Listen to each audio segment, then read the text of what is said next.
ويخشون ربهم ويخافون سوء الحساب والذين صبروا ابتغاء وجه ربهم وأقاموا الصلاة وأنفقوا مما رزقناهم سرا وعلانية ويدرؤون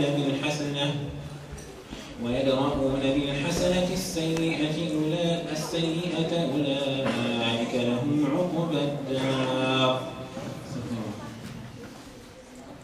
And for the translation, inshallah. To Allah He prostrates everyone in the heavens and the earth, willingly or unwillingly, and so do their shadows in the mornings and the evenings. Say, who is the Lord of the heavens and the earth? Say, Allah. Say, why then do you set up besides Him masters who do not possess any power to benefit or harm even themselves? Say, is the blind the same as the seer? Is darkness the same as the light? Have they found idols besides Allah who created creations similar to His creations, to the point of not distinguishing the two creations? Say, Allah is the creator of all things, and He is the one, the Supreme. He sends down water from the sky, causing the valleys to overflow, and the rapids produce abundant foam. Similarly, when they use fire to refine metals for their jewelry or equipment, foam is produced. Allah thus cites analogies for the truth and falsehood. As for the foam, it goes to waste, while that which benefits the people stays close to the ground. Allah thus cites the analogies. Those who respond to their Lord deserve the good rewards. As for those who fail to respond to Him, if they possessed everything on earth, even twice as much, they would readily give it up as ransom. They have incurred the worst reckoning, and their final abode is hell, what a miserable destiny. Is one who recognizes that your Lord's revelation to you are the truth, equal to one who is blind? Only those who possess intelligence will take heed. They are the ones who fulfill their pledge to Allah and do not violate the covenant. They join what Allah commanded to be joined, reverence their Lord, and fear the dreadful reckoning. They steadfastly preserve in seeking their Lord, and observe the contact prayers. Salah, spend from our provisions to them secretly and publicly, and counter evil with good. They have deserved the best abode.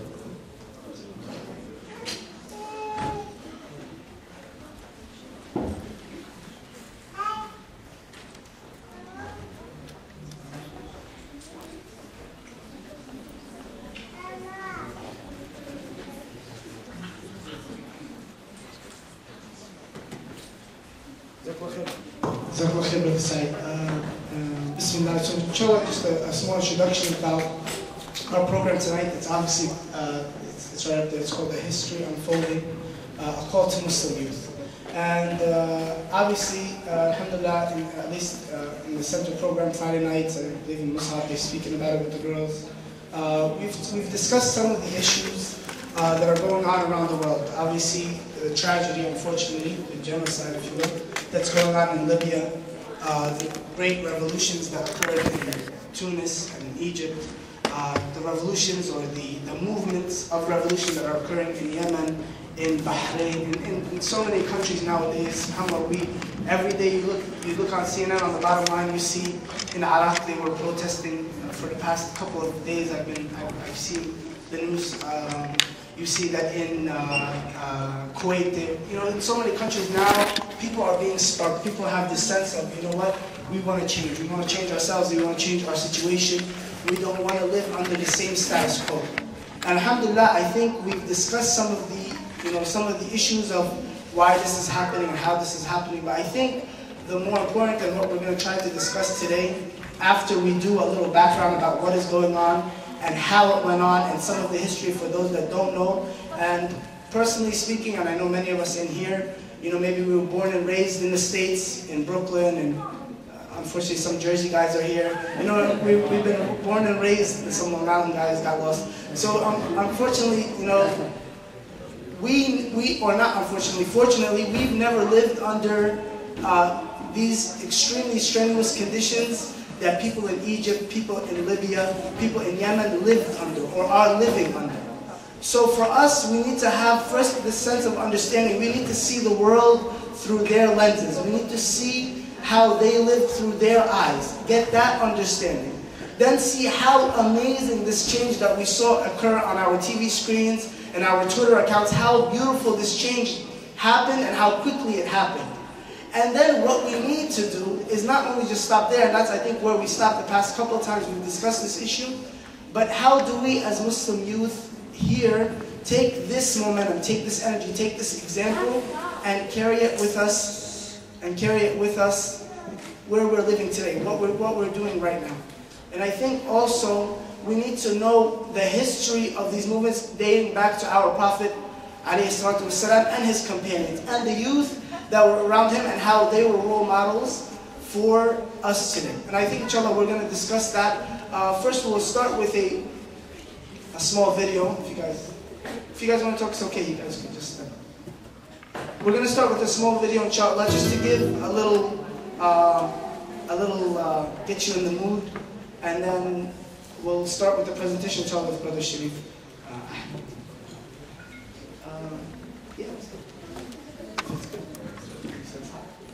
Hisham said the video is hot, so I'm like, it's hot, so we're gonna make it hot maybe with this nice.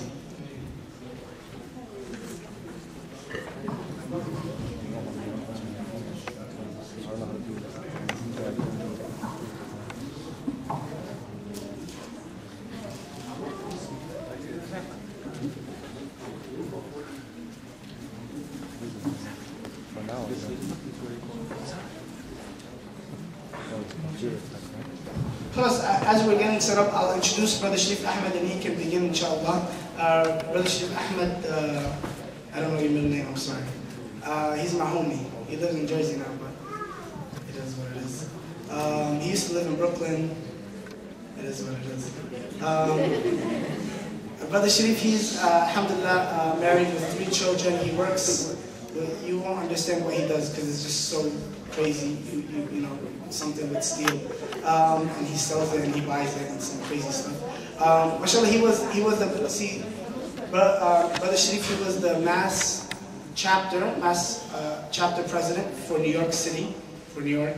And he quit, he kind of ditched on us and he dipped to Jersey. So that's why we got the Jersey beef, right? And we don't really invite him anymore, but for today it's kind of like these, he's the foggiest dude I know, so we gotta, let him come and do his thing and kind of teach us a little bit about what's going on. So Brother Sharif Ahmed, brothers and sisters, please welcome him. He'll start inshallah, and then as soon as we get the stuff Hisham has for you.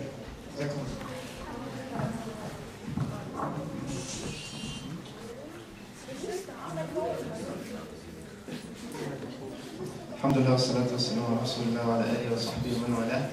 We testify to the oneness of Allah subhanahu wa ta'ala and Prophet Muhammad sallallahu alayhi wa sallam. We ask him subhanahu wa ta'ala to shower his mercy and blessings on our teacher, our imam and messenger, Muhammad sallallahu alayhi wa sallam, and his family and his companions, and those who follow in his footsteps to the day of judgment. May Allah subhanahu wa ta'ala make us all who are gathered here tonight amongst them. Ameen. I would like to start by, I know later in the program we're going to have a special segment for tahajjud prayer, as well as dua and supplication, special supplication, especially for brothers and sisters overseas. But I do want to acknowledge and make a dua to Allah subhanahu wa ta'ala that may Allah subhanahu wa ta'ala give and grant victory and alleviate the suffering that is taking place right now in the town of Zawiya. The towns of Misrata, as you know well, as you know very well, obviously a town of Tripoli. All these towns are in Libya, but these are towns under siege right now at this point. So we make the sincere dua to Allah subhanahu wa ta'ala that He may see, an opening for them, inshallah, and grant them mercy and accept their martyred and give a healing to those who are wounded specifically today. Obviously, do acknowledge the sacrifice that was made today and in the past couple of days by the student movement in Yemen, University of Sana'a, as well as many, many others, as Rami mentioned, across the different parts of our Muslim world. But this is the very heartland of the Muslim world, and it does hurt us a great deal to see our people under siege and suffering. So once again, may Allah subhanahu wa ta'ala grant them victory, alleviate their suffering, and accept their martyrs, and grant healing to the wounded, inshallah. I'm completely open. We're doing that presentation first? You're the boss. Everybody knows now that you're the boss. So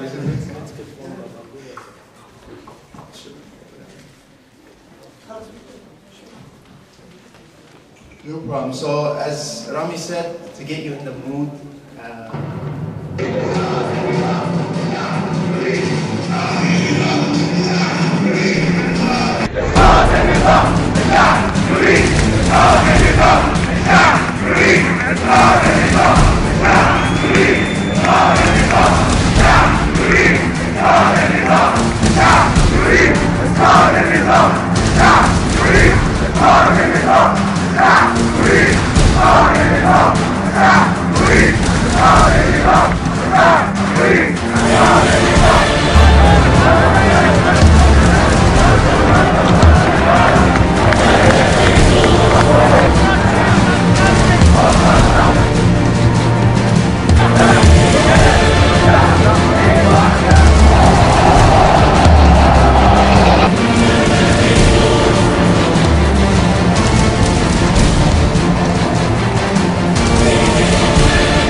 Hosni Mubarak is finished, and I am confident that the people of Egypt will find an interim government and will move on. And I'm confident that this uprising will turn into a revolution that will inspire the entire Arab world.